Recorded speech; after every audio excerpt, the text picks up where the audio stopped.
Hey y'all, Melissa here with you today, and today's project is this maxi dress. I sewed up a sample for my half-scale dress form, and I have a full-size, person-size pattern, and details on that are linked below. So you can grab the pattern and then meet me back at the camera and I'll show you how to sew this up. Let's talk supplies. In addition to your normal sewing supplies, you're going to need some 1/2 inch wide elastic that goes 2/3 to 3/4 of the way around the waistline. You're going to need about 1 yard of 1/2 inch wide ribbon. You are going to need 2 fronts cut out of the outer fabric and the lining fabric. You're going to need 1 back cut on the fold out of each the outer and the lining fabric. And you're going to need 2 skirt pieces cut on the fold. Let's talk about how to measure for those skirts. So you're going to take the front bodice and the back bodice. You are going to overlap them at the side seams to take out that amount, and we still have a seam allowance center front here. And so we are going to take this measurement and we are going to take half of that measurement, which you can just fold your measuring tape in half and then you don't have to do the math. And you want your 2 skirt pieces to be that half measurement wide on the top because it'll have this seam allowance the same as it had at center front here. And then at the bottom, we want the bottom to be wider than the top. And the suggestion for the starting point would be at least 1/4 of the person's height. So if the person's 5 feet tall, that is 60 inches, and 1/4 of that would be 15. So you would want this to be at least 15 inches here. That would give people enough room to walk.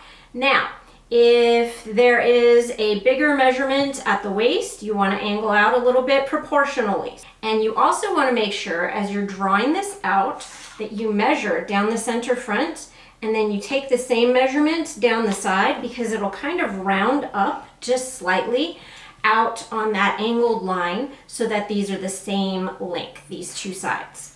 Let's get to stitching here. So for both the outer and lining fabric, what we are going to do is start by sewing the shoulder seams.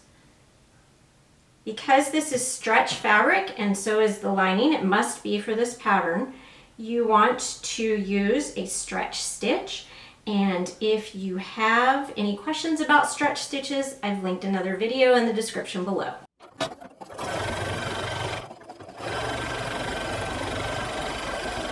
Once you have your fronts and your backs stitched at the shoulders for both the lining and the outer fabric, then we're going to put the 2 together.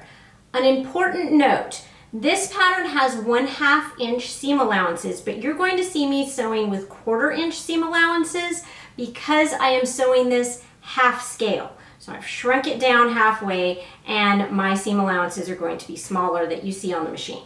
So open up both your lining and your outer fabric and place them together, and you want to match up the shoulder seams along the neckline edge and the arm side edge, and we're going to add some pins here. So we're going to stitch along the arm size and along the neckline.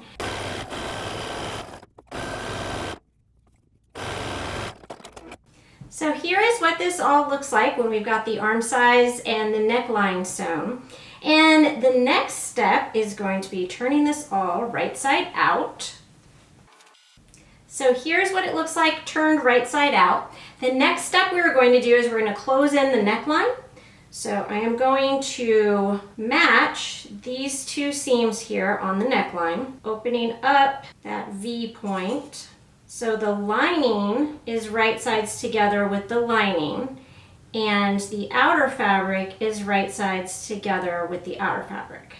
Now, if you want this tie, the ribbons on the front, which is optional, then you need to measure up the seam allowance and then leave a tiny opening that is 5/8 of an inch wide right above your seam allowance. Note that the waist seam allowance is going to be 3/4 of an inch. So you're going to measure up that amount.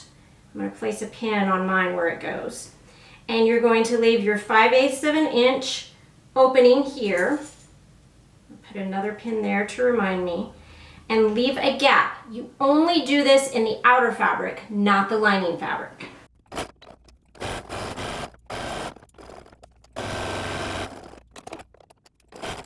So here is what that looks like sewn, and here is my little gap that the ribbon is going to come through later. Now, you don't have to finish these edges because this is knit fabric, but if you would prefer, you can open up your seam and you can just sew the seam allowances down right around that hole. So here is what our bodice looks like now. We have the center front sewn, we have the neckline and the arm size finished.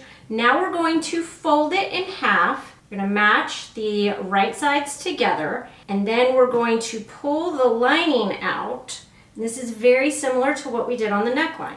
So we're matching those side seams at the underarm point, and it is lining fabric matched to lining fabric and outer fabric matched to outer fabric. Be very careful in matching up your seams. So we're going to sew down those two side seams.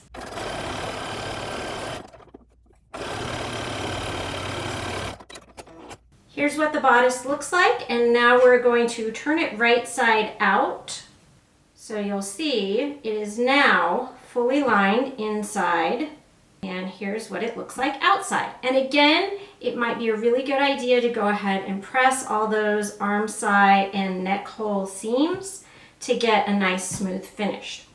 We are going to set this aside for a second, and we're going to work on the skirt instead. So open out your skirt pieces. Place them right sides together, and I am going to sew down the two side seams.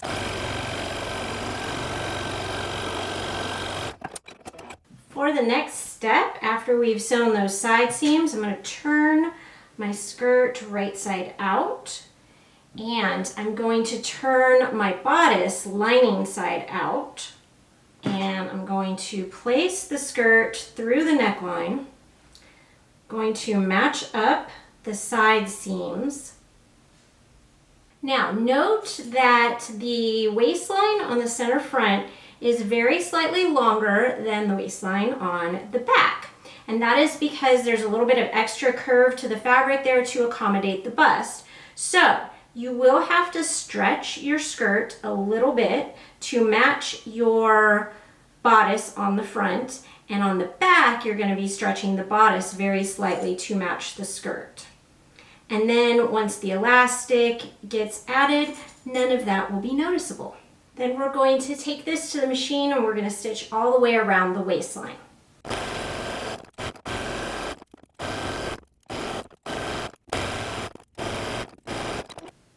Here's what this looks like on the inside once that waistline is sewn. And you'll notice we have 3 layers at the waist. So we are going to reduce this bulk here a little bit. We're going to keep the skirt layer intact, and then we're going to trim all the other layers off. I like to use these duck scissors for this, but you don't have to have them. You can certainly use regular scissors, just be very careful while trimming this. Now that we have that seam trimmed, we're going to press the seam up, and then we are going to stitch again just above that seam allowance. We want to go up a ½ inch and stitch there. You can pin if you'd like. I am just going to put this on my free arm on my machine.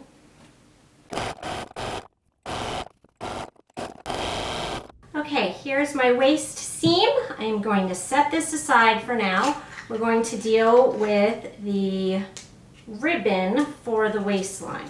So what we need to do is take our ribbon, we're going to cut it in half, and we're going to sew 1/2 of it to each end of that elastic.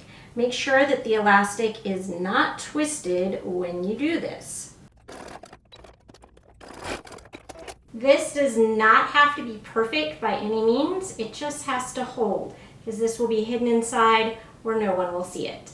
Once you have the end sewn to the elastic, You're going to take a safety pin, fold the ribbon, put it through, and then you're going to find that gap in the center front of your bodice. And it's important to note, and I didn't mention it when I was sewing the waist seam, your waist seam needs to be above that gap.